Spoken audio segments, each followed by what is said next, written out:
था सघो। अॼु असांजे कोतरी साइड एरिया खुदा जी बस्ती में जेको इब्तिदा थियो मलक सिकंदर ख़ान साहब कयो, त मां उनखां चंद सवालात कया जिन जो मूंखे जवाबु न ॾिनो। उनजा जेके गार्ड आहिनि उन्हनि मुंहिंजी रस्ता रोक करे मूंखां मोबाइल मुंहिंजी खसे छॾी।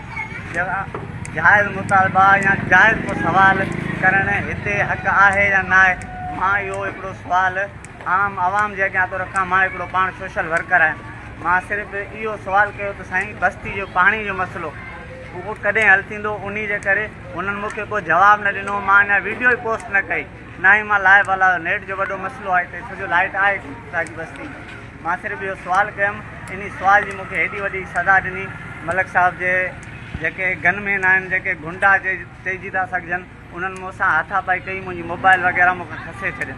मां IG सिंध खे, DIG खे, मलक असद सिकंदर खे ऐं उन्हनि वस वारनि खे अर्ज़ु थो कयां त महिरबानी करे मुंहिंजी मोबाइल मोटाए ॾियनि।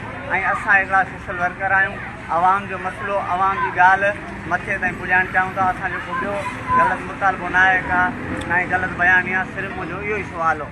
महिरबानी।